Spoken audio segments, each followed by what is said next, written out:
All right, I think we're good. So, Tac Anderson here. I'm here with Scott Stanzel, and I guess just for posperity's sake, you want to give us just a quick, the 140 character version of who Scott is?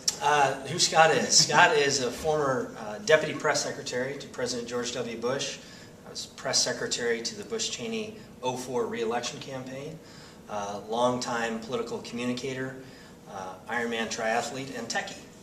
You actually used to work at Microsoft here. I did, in fact. I worked at Microsoft in 2005 and 2006 and did public relations planning on security issues. Okay. So I have to ask, how was it going from a big company like Microsoft to politics? Well, it was very interesting. Actually, one of the first questions, and it may have been actually a question I received from somebody here at Waggener Edstrom, when I came to Microsoft, having been in politics for almost 10 years, they said, well, this place must seem small to you. And it was actually quite the opposite. Microsoft is a very large company with a very large process for the way they do things. And so it was an adjustment to learn, that there are X number of PR professionals throughout the company, and you have to really develop a very collaborative style in order to make sure that everyone's checked off on everything and announcements go smoothly and that sort of thing. So politics is very much a sped up operation, as is technology, but when it's a company the size of Microsoft that deals with a lot of planning and a lot of forethought, it's actually probably a little bit faster in politics than it is in technology. Interesting. All right. So one of the things, you just gave a presentation here at Waggener, and you talked about, you kind of went through your experience, with technology as a PR professional over time, and how, obviously, how the changing capabilities within technology have sped up the job and the industry. One of the things that I've always found interesting is businesses in a much similar situation where, you think about the communication structures or the way companies are organized. Company org charts were developed 50 years ago. Yeah. When, inter-office memos were actually memos on carbon copy that, in a manila envelope that people delivered around. Right. The big talk in business is, how are companies going to kind of reorganize internally to, facilitate with these new capabilities. Right. How do you see that playing out in politics? I think that actually I would say that what has been applied in politics can really be applied in the business world, because the structure of a campaign is necessarily lean, it's necessarily quick responding. You have a short amount of time with a limited budget to accomplish as much communicating, whether it is with supporters, reporters, opponents, or whomever. You have a limited amount of time in which to communicate your views. And so the communication structure of a campaign, I think, more and more applies to the business world.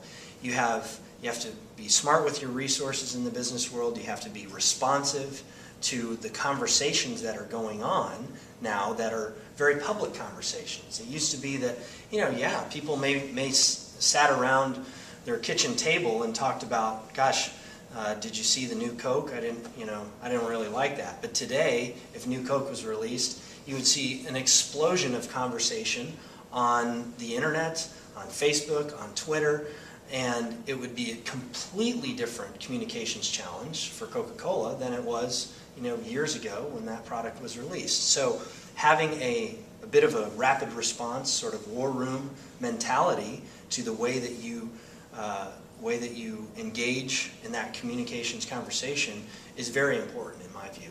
And the things that I took from the corporate world back to politics, when I went back to politics, were really sort of smart strategies on research, on analysis of how much of an impact you're having. In politics, a lot of times we just didn't have the time or the resources to effectively know we've reached X number of people and our message appeared this high in these stories, and it's been repeated this many times. That's sort of the strategies that I took from the corporate world, where you do have some of those resources that you do want to analyze how well you can communicate, and that's something that we try to apply back at the White House. Interesting. So I guess, you talked initially about how much, review goes into corporate communications, and, everyone has to sign off before it goes out the door, and basically say you don't have that luxury in politics. Right. And I think in the corporate world, they're getting less and less of that luxury.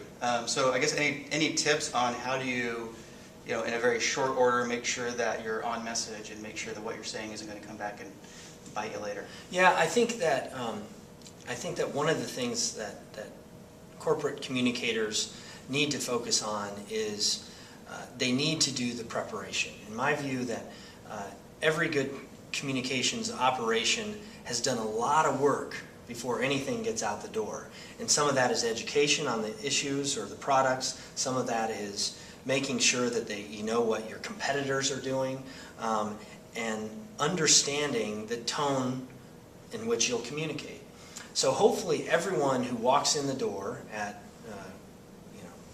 Contoso Corporation or whatever it is somebody who's ultimately going to be familiar with the way that they want to communicate, the way that they talk to their customers, the way that they interface with competitors.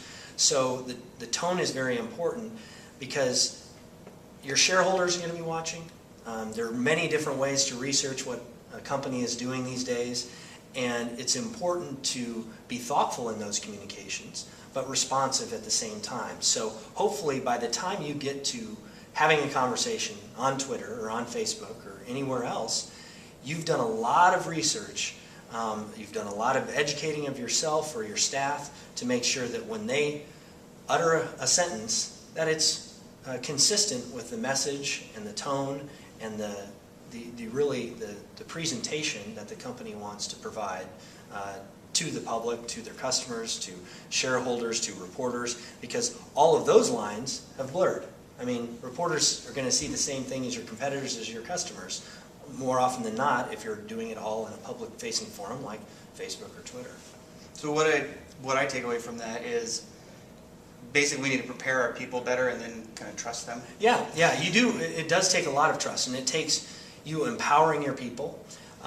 Sometimes that you're going to have mistakes that are going to be made, but I think in this sped-up environment where the conversation is ongoing, I think people are going to be a little bit more willing to forgive mistakes that occur, as long as you're honest about them. If you put something out that it doesn't end up being the case, as long as you're honest about, okay, actually this is what the product does, not this, or this is what we think, not that.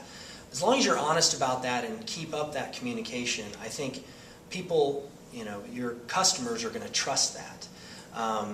But it is necessary to sort of, take the leashes off and trust your people, and hopefully you've given them the tools enough to have those conversations in a meaningful way that benefits them, the customers, and it benefits your company. So you brought up an example in when you were talking, and it kind of, I think, goes into this theme of where everyone's now part of the conversation. Our employees or our spokespeople or the companies, the reporters. What do you do when maybe as so like in politics as a party, or maybe it's your customers, I guess, in a business scenario where you have a specific messaging, but maybe everyone else doesn't exactly buy off on that. Almost like kind of where the grassroots doesn't really support what's happening at top. Yeah, that is a difficult scenario, because a lot of times, we would like to think that we control the conversation, or we control what information is being conveyed, but we really don't. We have to respond to it. And conversations, political conversations in particular, really do start at the grassroots level. And they bubble up. They bubble up through various forms of media, whether it's talk radio or in blogs or on social networking sites, and eventually they're in TV and newspapers. But I think, you really have to focus on finding out why people think certain things. Responding with facts was always very important for us at the White House to, if people have very strong feelings about particular issues, trying to enlighten the conversation or bring the conversation along with new facts that maybe hadn't been considered, or putting things, using anecdotes to put things in a different light, finding different ways to tell your story. It's the same story, but finding different ways to convey it in a way that makes sense to people who are already engaged in the conversation is very important. And if you come across as cold or calcitrant or unwilling to listen, that's when you're going to have a real problem. I see. Okay, that's great advice. I think one of the things in politics, there seems to be a little bit even more, in the business world, I've seen a lot of companies will adopt technologies faster than others, and obviously, customers adopt even faster than that. Right. And I think it's probably the same in politics. But in politics, while it seems like every senator out there just about to discover Twitter now, Right. there still seems to be somewhat of a kind of a technology adoption gap that seems even greater in politics in my mind than in the business world. Is that, how accurate is that, or what's happening there? I think to a certain extent, I think the most creative and effective politicians are the early adopters. Sometimes they stumble in using those new technologies, but oftentimes because they're testing it out and they're essentially the beta testers in politics of those new technologies, they end up being the leaders. Why was Barack Obama successful in 2008? He did a lot of innovative things, but he built upon some of, say, the micro-targeting and the outreach to blogs that was done by the Bush-Cheney campaign in 2004. But he harnessed the power of those social networks and turned over control to his supporters, trusted that his supporters would convey his message more often than not in an accurate way. And so I think that politicians, the successful ones, are the early adopters. Too often, though, whether it's politicians or companies, they've had success, so they don't think they need to change. If you always, my dad always used to say, if you always do what you've always done, you're always going to get what you've always got. And for some of those politicians, that means that they've been elected 5 or 6 times or 10 times or whatever it is, so they don't see a need to change. But when they get the feedback from their constituents, much like a company would get their feedback from their customers and find out that, gosh, my customers are really searching stuff on Twitter and trying to find out what people are saying about how Comcast is responding to my particular problem, they're going to find that they need to be there. And maybe they'll be drug into it. But ultimately, if they start to engage and they do so in a thoughtful way, it'll benefit them, whether they're a politician or a company. So I guess my final question then would be, we've gone through this, it seems like we've exponentially been increasing how fast communication is getting. At some level, I think we kind of wistfully hope that it's going to slow down at some point. But I think that I don't really believe that. If you had to, given the fact that you've been watching the technology and communications and politics so closely for so long now, since you mentioned back in the days of Mosaic and stuff, where do you think things are going to go next? Like, what's going to be the next big shift?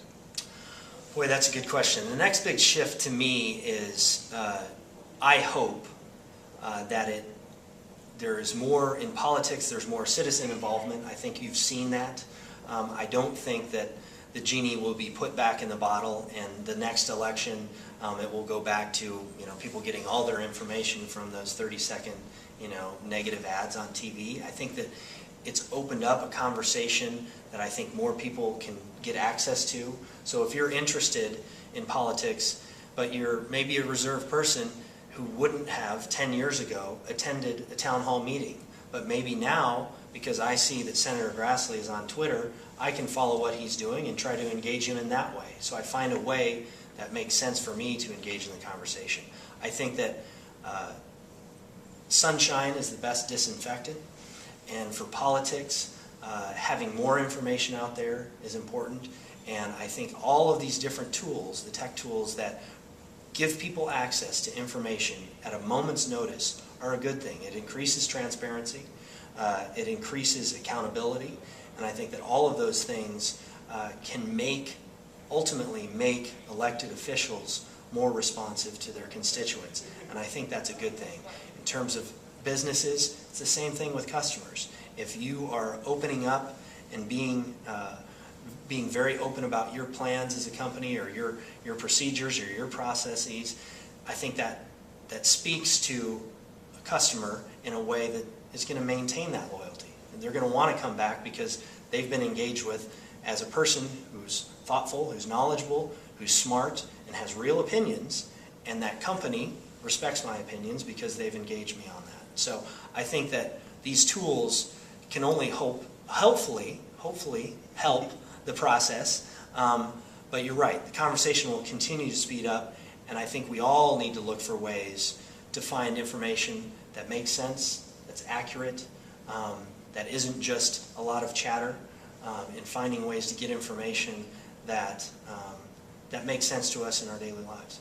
That's great. Well, for our viewers, we had a sign made up in your honor here, obviously. Fancy. Scott Stanzel, you can follow him on Twitter, you can follow his blog as well. And thanks for your time, Scott. Thank you, Tac. Appreciate it. Yeah.